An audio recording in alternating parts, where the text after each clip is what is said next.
só. Eu vou dar um CD de mantra para quem aceitar 500 reais.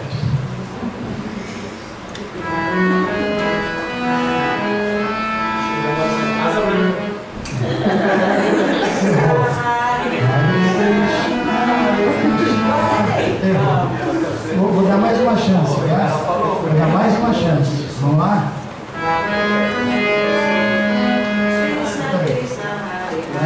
Juazeiro.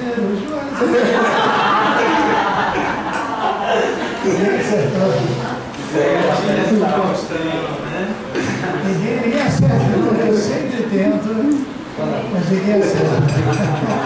Entendeu?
Então vamos ler o Bhagavad Gita, como ele é, tradução e significado dados por sua divina graça, Srila Prabhupada.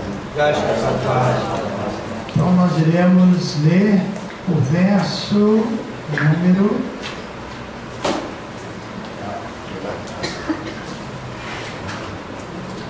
O verso está marcado. Número 14, do capítulo 2. A menininha vai ficar quietinha. Vocês esqueceram de combinar isso com ela? Não, já está combinado, só vai ver. Repitam, por favor. Om Namo Bhagavate Vasudevaya. Om Namo Bhagavate Vasudevaya. Om Namo Bhagavate Vasudevaya.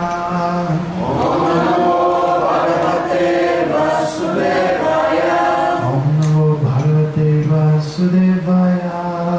Om Namo Bhagavate Vasudevaya. Então tentam repetir, por favor. Matra. Matra. Sparsha. Sparsha. Tu. Kauteya. Kauteya. Sitoshna. Sitoshna. Sukha. Sukha. Dukha. Dukha. Daha. Agama Paino. Agamaino. Nityas. Nityas. Tams. Tams. Vidikshasva.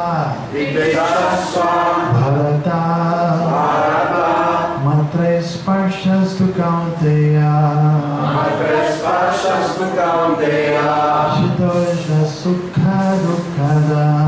Shitoshna Sukha Dukkada.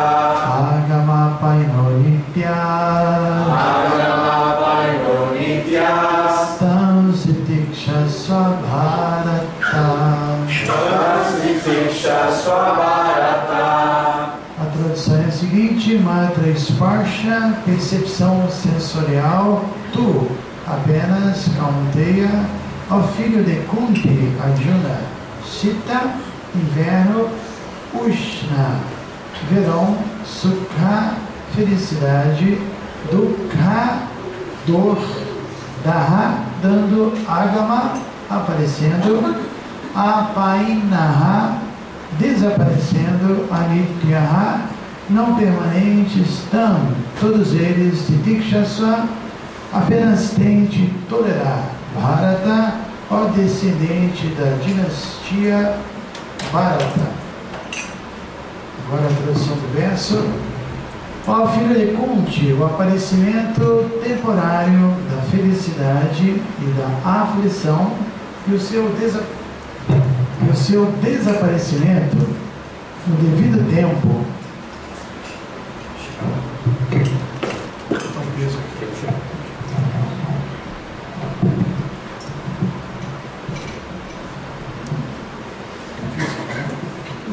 Lei da física. Então, de novo repetindo. Ó filho de Kunti, o aparecimento temporário da felicidade e da aflição e o seu desaparecimento no devido tempo são como o aparecimento e o desaparecimento das estações de inverno e verão. Eles surgem da percepção sensorial, ó descendente de Bharata, e precisa-se aprender a tolerá-los sem se perturbar. Que foi o que o meu amigo perguntou ontem, né? Na palestra, antecipando já o tema. Então repita o verso comigo. Ó filho de Kunti, o aparecimento temporário da felicidade e da aflição e o seu desaparecimento no devido tempo são como o aparecimento e o desaparecimento das estações de inverno e verão. Eles surgem da percepção sensorial. Ó descendente de Bharata, e precisa-se aprender a tolerá-los sem se perturbar. Significado. Na adequada execução do dever, a pessoa tem de aprender a tolerar aparecimentos e desaparecimentos transitórios de felicidade e aflição. Conforme o preceito védico, deve-se tomar banho de madrugada, mesmo durante o mês de Magha, janeiro e fevereiro.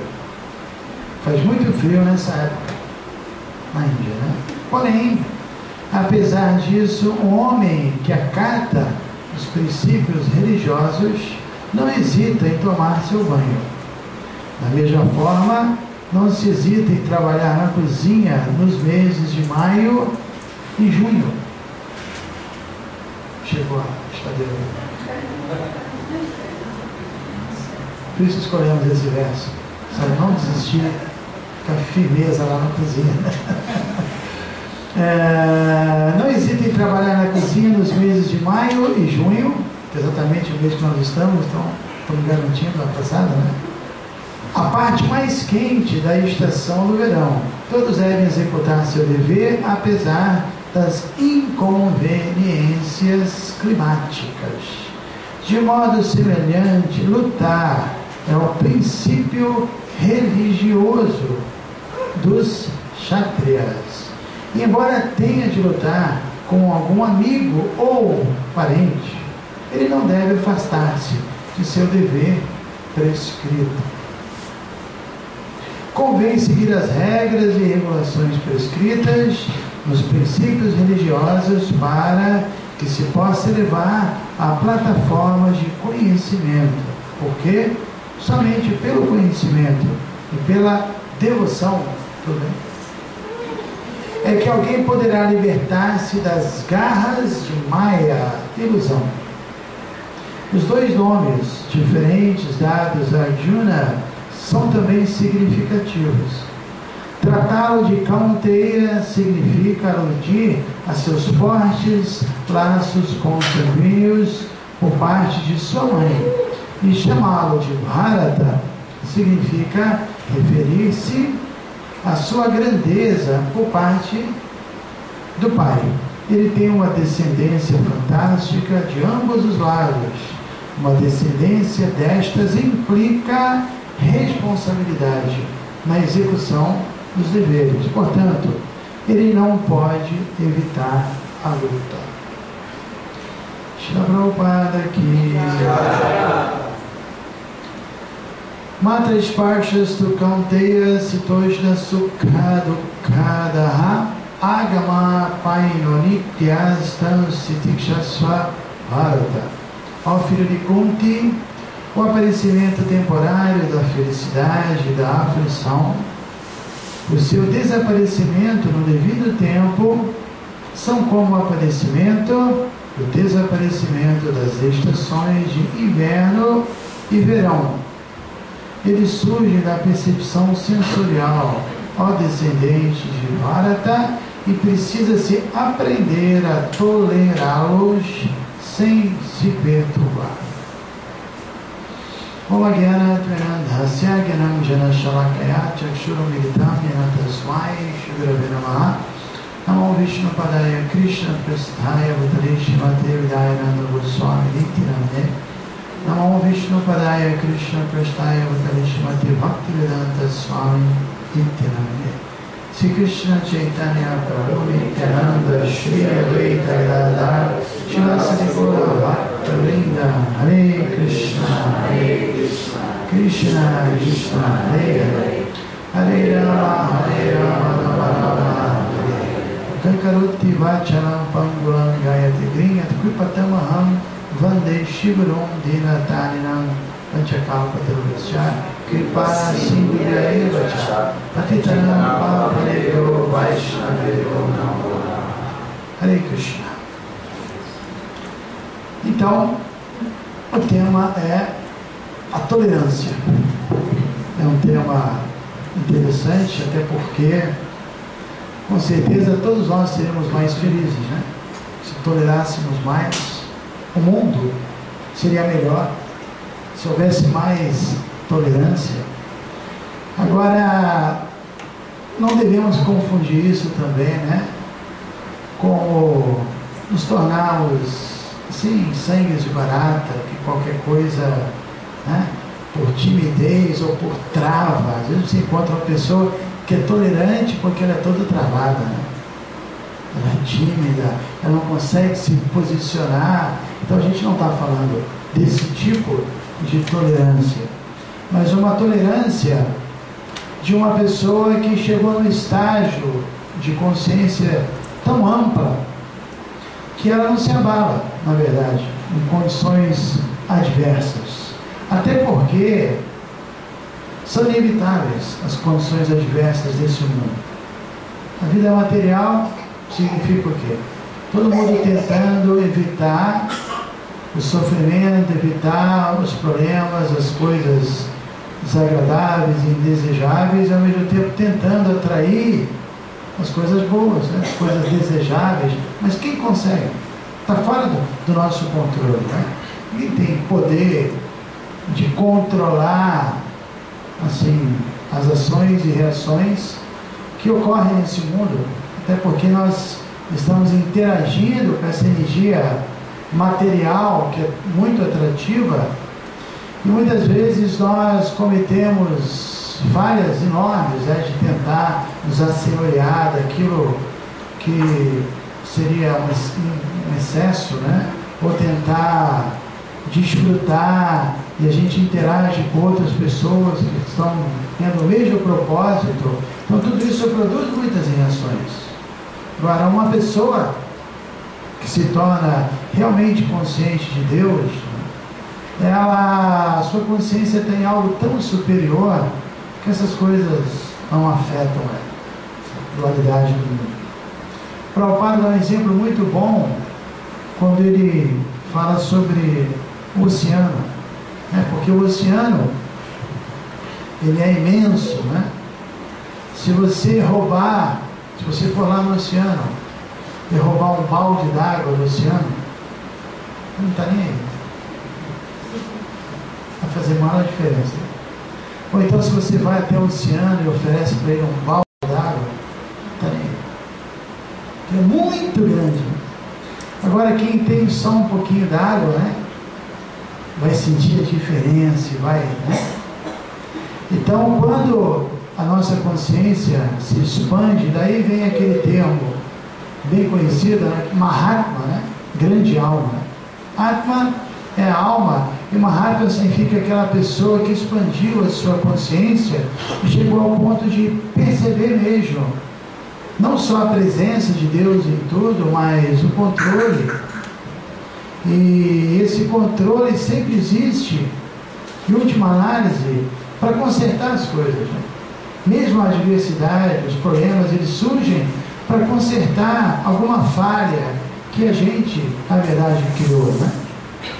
Me lembro na última vez que meu mestre espiritual visitou o Brasil, em algumas palestras ele dava o exemplo, ele dizia que Krishna era o personal trainer, né? Que ele sabe o exercício que cada um precisa, né? Sabe, você precisa, né? Então ele vai dando na mesma medida que a gente precisa. E o devoto confia nisso. O devoto não fica tentando evitar o exercício, muito menos brigando com o personal trainer, imagina. Querendo brigar. Não, você está querendo se exercitar, né? Buscando saúde. Então o personal trainer é seu amigo, né? Mesmo hoje em dia está muito assim, famosa aquele tal de MMA, né? Que é um barato, né? Eu gosto. Então os lutadores, eles têm lá seus treinadores, né? Imagina, se uma pessoa tem uma certa deficiência específica, não sabe se defender, sei lá, uma região, sei lá onde. Então o que o treinador vai fazer? Ele vai atacar ali, né, nos treinos, para ele poder se desenvolver naquele, né? Então exatamente cada problema que a gente enfrenta, cada situação dessa, exatamente na medida que a gente precisa, para exercitar uma qualidade espiritual que a gente ainda não desenvolveu, não trabalhou nisso. Então tudo o devoto vê e recebe, não como um acaso, essa pessoa veio, está me prejudicando, está criando um problema, não. Ele entende que tudo na verdade é um instrumento mesmo de algo muito superior. Não existe nenhuma folha de grama que se mova sem a permissão de Deus. Então, se alguém vem e aparentemente cria uma situação indesejável, uma situação de sofrimento, uma situação desagradável, Cristo já permitiu que isso acontecesse. Se Ele não quisesse, não aconteceria. Então Deus permitiu. Então, se Ele permitiu, Ele está por trás. E se você ficar, sei lá, chateado, indisposto, ou brigar com essa pessoa, você está ficando chateado, indisposto e brigando com Cristo, que não é nada auspicioso. Porque Cristo está por trás de tudo. Isso é o que no capítulo 9 do Bhagavad Gita se explica que Bahunanja Manamante Gyanavamam Prapadante Vasudeva Sarvam Iti Samahatma Sudulavaha. Entendeu? Vai cair na prova, viu? Estudante aí de religião. Esse verso que já diz o seguinte, que depois de muitos nascimentos e mortes, Bahunanja Manamante, quer dizer, é tão simples a gente se tornar uma Mahatma, essa grande alma de ver Deus em tudo. Muitas Bahunanja Manamante, depois de muitas experiências de vida, Gyanavan, a pessoa chega ao ponto de compreender que Vasudeva Sarva, que Deus está em tudo, Deus é tudo. Na verdade, o que existe é simplesmente Ele atuando o tempo todo, através de todo mundo, em todas as situações. Não existe nada fora do controle dele. Vasudeva Sarva. A própria palavra Vasudeva, esse termo, que antes mesmo de iniciar a leitura, nós cantamos o mantra Om Namo Bhagavate Vasudevaya, que é exatamente isso. Nós estamos glorificando Deus como Vasudeva, aquele que é onipresente, que está em cada átomo, que está em tudo. A gente tem que ter essa realização. E essa realização Vasudeva é tão importante da presença de Deus, que é o que a gente pode chamar de consciência de Krishna, consciência de Deus, que no finalzinho do Bhagavad Gita, Krishna diz: quem atingiu isso, Nashratyati Nakanshati, e Prashanatma. Nashratyati significa nunca se lamenta, e Nakanshati, e nem deseja nada. Prashanatma, está sempre satisfeito. Porque, na verdade, nosso verdadeiro problema é que nós perdemos a nossa consciência original, que é a consciência de Deus. Esse mundo, por exemplo, Srila Prabhupada, nosso Guru, dizia: esse mundo é perfeito, tem tudo. Especialmente nesse planeta que a gente vive. Quando a gente viaja, você vê lugares lindos, frutas e alimentos e clima. Assim, alguns lugares são um pouco quentes, úmidos, mas de um modo geral, Então esse mundo não falta nada, só falta uma coisa: consciência de Deus. Se a gente tiver consciência de Deus, não temos mais problema. A gente não vai se lamentar, a gente não vai desejar, a gente vai estar pleno. Então, exatamente esse exemplo que eu dava no início. Quando você chegou nesse estágio e se tornou uma Mahatma, se um probleminha vem, ou se uma coisa boa vem, se alguém xinga você, ou alguém glorifica você, é como exemplo, é como roubar um balde d'água do oceano, ou jogar um balde de água no oceano. Faz a menor diferença. Esse mundo é assim. Prabhupada explica um verso muito interessante do terceiro canto do Srimad Bhagavatam. Ele diz, esse verso diz: Dikshasva Karunika Suridasa, a mesma palavra, que Kapila Deva fala sobre as qualidades de um sábio.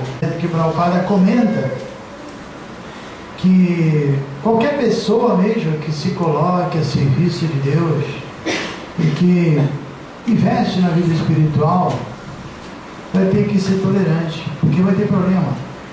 A gente pode ver na história, Jesus Cristo teve problema, foi crucificado. O próprio Chaitanya Mahaprabhu, ele iniciou o movimento e atraiu milhares de pessoas.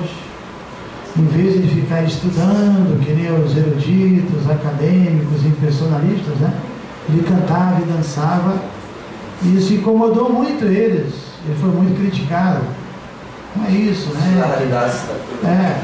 Tem uma série, uma lista enorme, Como é que você não fica estudando as escrituras, fica cantando e dançando? Porque na verdade eles se agitaram porque eles foram muito famosos, conseguiu muitos seguidores, isso agita os materialistas, Ele teve que ser muito tolerante, muito com calma, até se aproximar deles e conseguiu ajudá-los, Nityananda também, Nityananda Prabhu, foi Jagai Madai, jogaram panela nele. Haridas Thakura teve que tolerar, foi espancado nos mercados, e teve que tolerar também, ele estava no seu ashram, tranquilo, solitário, cantando o santo nome, e uma pessoa demoníaca com inveja dele falou: vou derrubar essa pessoa, e contratou a prostituta mais bela, se vestiu primorosamente e foi lá no ashram dele, Ele teve que ser muito tolerante. Ele foi tão tolerante que ela queria, se relacionar com ele. Ele falou: tudo bem, vou me relacionar contigo, mas eu primeiro tenho que terminar meu voto, de cantar Hare Krishna. Então senta aí, que no final a gente se relaciona. E ela ficou sentada, ele cantando. Só que o voto dele terminava meia-noite e começava no outro dia, no primeiro segundo, Então ele nunca acabava. E ela veio ouvindo. Então, no final da história, ela se converteu, A prostituta se converteu numa devota só por ver a pureza dele. Muitas histórias. Prabhupada também teve que tolerar muita coisa. Para lá no Maharaj, praticamente todos. Agora, uma coisa que chama a atenção nesse verso é que Krishna diz que nós temos que tolerar a felicidade e o sofrimento. Geralmente, quando a gente pensa em tolerar, a gente pensa: vou tolerar o sofrimento, A felicidade eu não vou tolerar, não. Legal ela, Mas se a gente quer ter equilíbrio, a melhor coisa é começar a treinar na hora que as coisas estão bem. Porque se você está muito exaltado e se entrega muito à situação assim chamada boa, que a gente cria como ideal, e quando você perde aquilo, o que acontece com o pêndulo? Ele vai para o outro lado, Tem jeito. Então o treinamento tem que ser quando está tudo bem, você continua humilde, continua orando e se mantém firme, dando assim, agradecendo a Deus. Não é que agora está tudo bem, é muito comum. O Facebook é engraçado, um dia desse eu vi isso, Uma devotinha assim, escreveu ali, o Cristinho é tão bonitinho, azulzinho, tocando flauta, está no coração de todo mundo, como ele é bonzinho e tal. 3 dias depois, que quero sumir, quero morrer, não aguento mais. Acabou o Cristo. Cristo foi embora, Essa dualidade, Está tudo bem, e você, introspecção. Quando está bem, quando está ruim, não pode mudar muito, tem que estar firme, Equilíbrio, Velho e bom equilíbrio, que é tão difícil, A primeira definição de yoga, Krishna dá algumas, mas a primeira que ele dá é exatamente o ponto. Ele fala: yoga é equilíbrio.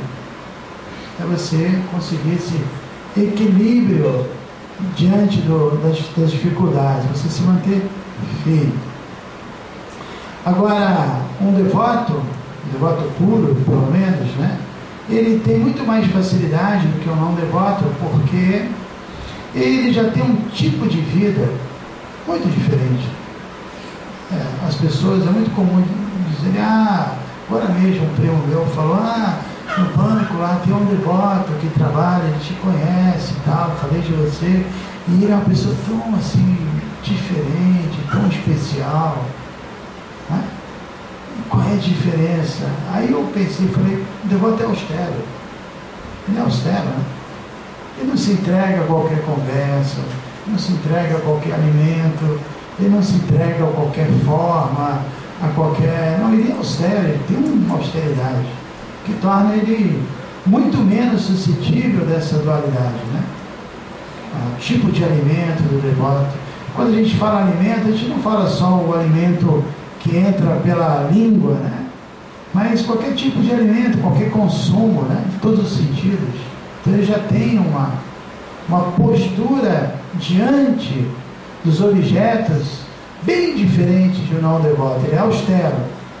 Ele está procurando evitar, porque ele sabe que tudo isso são armadilhas que agitam a mente, né? Essa busca de um prazer, e isso já se deve exatamente ao fato de que a nossa consciência é pequena, como o exemplo do oceano que eu dei, né?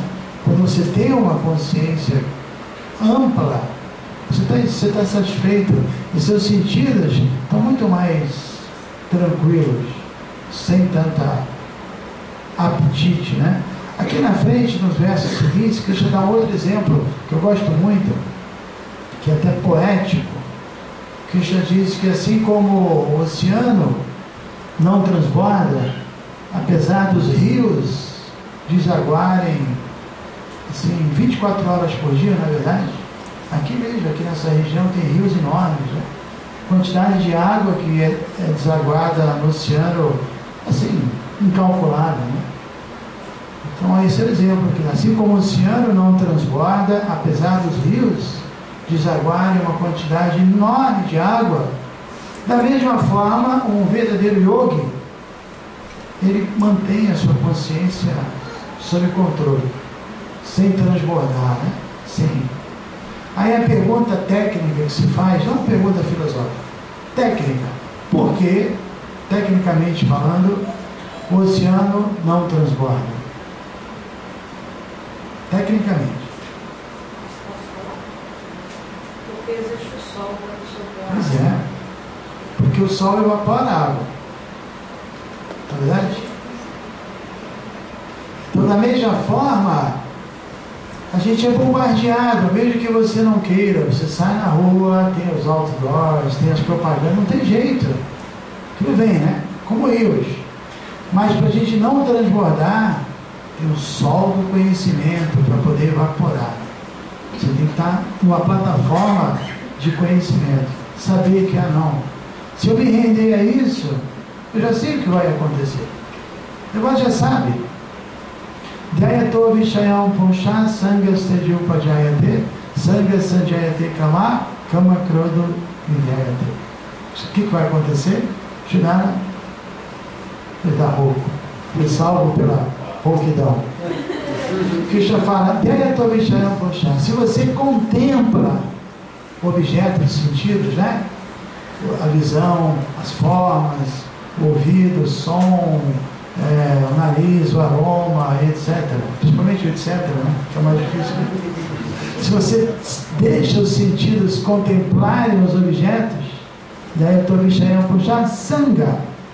A palavra sanga é muito interessante, que era traduzida como apego. Mas se você dividir essa palavrinha, sanga, ga significa ir, né? É como o verbo to go, né? Ga é ir, e san junto. Então você contempla, você vai junto, e você se associa com aquilo, e você se apega. Não dá para você contemplar e ficar imune. Não, você contemplou, dançou. Você se associa com aquilo. Tem um contato. Né? Então, se você se associa, sanga vai vir o apego. Sanga sanjayate kama, com K. Do apego vem a luxúria. A luxúria é o desejo de você se apossar e desfrutar seu bel prazer. Né? Não é você contemplar, por exemplo, uma casa linda e falar, olha, poxa, está para alugar, vamos fazer um tempo. Não, é diferente. Né? Você contemplar para você se tornar o desfrutador, entender que aquilo é feito para o seu prazer. Então essa atitude é luxúria. Prabhupada no capítulo 3 ele define a luxúria também de uma forma muito interessante. Essa vez a palavra kama. que ele diz que o desejo material, a luxúria, ela nada mais é do que, originalmente pelo menos, o sentimento puro da alma, de amor por Deus, que se perverteu. Porque, uma pessoa desenvolveu um desejo, sei lá, um desejo específico. Se a gente parar para analisar, quem deseja é a alma, o corpo não deseja nada, né? Se você tira a alma do corpo, o corpo não deseja mais nada. O corpo não deseja. Ele é morto, ele é uma energia morta. A alma é que deseja. Então, como ela pode ter desejo material se ela é pura? Não, o desejo dela é puro, mas porque a mente tem uma tela de impurezas, de sujeira, de informação, o desejo puro da alma passa pela tela e se transforma em algo diferente da sua natureza original. O desejo é puro, tem relação com Deus, mas a tela é como uma luz, a luz é branca. Se você colocar uma cobertura, um papel celofane azul, o brilho vai ser azul, verde, o brilho vai ser verde, etc. Então a alma é pura, mas porque o corpo cobre a alma, a mente cobre a alma, e toda assim, a poeira que se acumulou em torno da mente, então o desejo puro da alma passa pela tela e se perverte. Mas na verdade, a luxúria nada mais é do que o amor pervertido. O exemplo que Prabhupada dá para nos ajudar é o exemplo do leite e do iogurte. O que é o iogurte? É leite, mas é o leite transformado. O leite em contato com alguma substância ácida, ele talha, né? Então, da mesma forma, o sentimento puro da alma em contato com essa ilusão material se transforma por influência dessa maia, e aí kama, luxúria, desejo de desfrutar. O amor é o desejo de servir, prema, que isso seria o próprio dharma da alma, né? A palavra dharma, acho que você já sabe o significado. A palavra dharma geralmente é traduzida como a qualidade inseparável de um objeto, como o fogo queima, ou a água molha, ou o sândalo perfuma, né? Você não pode separar uma coisa da outra. Então a alma tem uma natureza, tem um dharma, e o dharma dela é amar. Só que, sob a cobertura material, cheio de conceitos materiais, de condicionamentos, né? Esse dharma se perverte. Nós perdemos o contato com Deus, a consciência de Deus, e esse desejo de amar e de servir se perverte no desejo de servir a nós mesmos, nossos próprios sentidos. Daí vem aquela música, aquele rock and roll brasileiro: eu me amo, eu me adoro, eu não consigo viver sem mim. Conhece? De quem é? O Traje a Rigor? Alguma coisa parecida, né? Então todo mundo ama algo, pelo menos materialmente falando, que satisfaz os sentidos. Parou de satisfazer, eu não amo mais, né? Então isso não é amor. O amor é serviço, né? O amor é puro, o amor não tem interesse pessoal. E por isso o verdadeiro amor, como Jesus mesmo falou, primeiro começa com Deus, e depois ele vai se expandindo e você acaba desenvolvendo esse amor universal, né? Então o devoto sabe que se ele contemplar, ele vai se apegar, ele vai desenvolver a luxúria, e kama krodha vidyayate, e da luxúria vem a ira, porque você está desejando, você quer se assenhorear e desfrutar. Se você não consegue, você fica irado, ou fica frustrado, ou fica irado, os pitas ficam irados e os kafas ficam frustrados. Sabe o que significa isso? Isso é outra coisa. Medicina ayurvédica. Cada um reage de um jeito, né? Mas a luxúria, de alguma forma, ela deixa a pessoa frustrada, a pessoa agitada, a pessoa... Esse verso fala que não, a gente tem que aprender a tolerar. Então a gente tem que eliminar a causa da agitação. Não adianta ter um tipo de vida que o tempo todo você aceita todas as informações, todo o lixo entra para dentro de você, depois você tem que tolerar. Tem como, você não vai conseguir. Tem que impedir, né, que o lixo venha.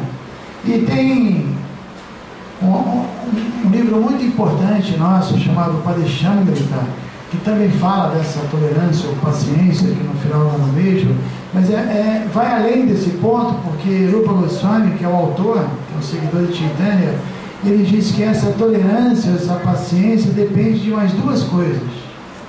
Primeiro, a gente tem que estar entusiasmado, né? E tem que confiar em Deus, mas uma confiança filosófica, de compreender todo o mecanismo desse mundo, por que tudo isso existe. E aí você vai tolerar os problemas, porque você está fazendo a sua parte. Mas se você não é entusiasta e não confia, sua tolerância não vale nada, né? Porque você não está fazendo a lição de casa.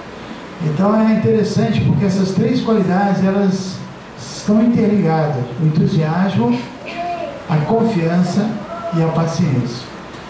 Por exemplo, uma pessoa que é entusiasta e é confiante, o entusiasmo mais a confiança igual a paciência.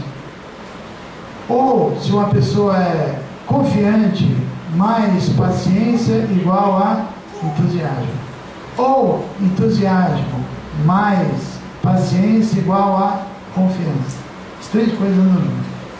Só tolerância não funciona. Temos que estar entusiasmados e ter uma compreensão filosófica, sermos pacientes. E é um fato que tudo passa muito rápido. A gente, diante de um problema, quando você lida na paixão, você fica assim, você não consegue se segurar, né? Mas no modo da bondade, você não embarca, você não se identifica com aquilo. É muito diferente. Na mesma situação, uma pessoa pode se identificar com o problema ou não. Eu sempre me lembro de um exemplo. Eu era muito pequeno, devia ter uns, 10 anos de idade, e eu morava em São Paulo, e eu acordei de madrugada, eu e meus irmãos, porque 2 carros bateram, né? E fez um barulho, e uma pessoa gritava muito. A gente desceu para socorrer a pessoa. E a gente teve uma surpresa quando a gente foi lá e a pessoa gritava e não tinha acontecido absolutamente nada com ela. Ela estava totalmente bem, mas o carro dela tinha amassado. E ela estava tão identificada que ela sofria, mas eu, que não tinha nenhuma identificação com o carro, achava uma maluquice aquilo. Né? Então o sofrimento vem da identificação. E se você não está identificado? Né? Por isso que Krishna fala, esse corpo nosso é como uma roupa. Quando ela fica velha, quando ela fica suja ou inútil, você troca. Hoje mesmo de manhã, café da manhã, a devota foi, tem roupa tal, tinha roupa que eu levei para Gaspa, tem essa aqui, né? É só uma roupa, né? Aí se ela pegou essa roupa, por exemplo, e botou na máquina de lavar, eu fiquei sofrendo, que a roupa estava lá, batendo. Uma roupa, meu Deus. Precisa sofrer por causa da roupa. O corpo é exatamente uma roupa, não é diferente. Mas quando a gente está identificado, alguém falou bem, falou mal, elogiou, é uma consciência muito pequena. A gente tem que... Mahatma significa entender que essa cobertura é um simples veículo, é muito importante, é uma roupa importante, né? Uma dádiva de Deus, porque a forma humana de vida é uma oportunidade raríssima, a gente não se dá conta disso. Todo mundo aqui, forma humana de vida, se qualquer pessoa que está aqui agora, se quiser avançar espiritualmente, tem toda a facilidade de cantar o Santo Nome, ler o Bhagavad Gita, se associar, ajustar o que vai comer, com quem vai conviver. Rapidamente a gente pode avançar. E pode ser a última vida, se nós levarmos a sério. É uma oportunidade, é um barco seguro, as escrituras dizem, né? Embora esse mundo seja comparado a um oceano muito assim, intransponível, muito complexo, até porque nesse oceano tem muitos animais aquáticos ferozes, né? Como todo oceano, que são filosofias que devoram bom senso, Também no oceano tem ondas muito grandes, difícil você superar essas ondas, que são os desejos que surgem. Também no oceano tem, como chama, redemoinho, né? Que são o nosso karma, que às vezes nos pegam e você não consegue escapar. Então é perigoso esse mundo. Mas a vida humana é comparada a um barco seguro. Se você se aproveitar desse barco, você pode cruzar. Basta duas coisas. Primeira coisa, você tem que levantar a vela, né? E aceitar os ventos favoráveis que são as escrituras. Estudar as escrituras, que elas vão te empurrar. E outra coisa é aceitar um capitão do barco, que conheça as armadilhas. Um guru, um mestre espiritual. Se aceitamos um guru, estudamos as escrituras, toda essa dificuldade desaparece. Porque o barco é muito firme, é muito seguro.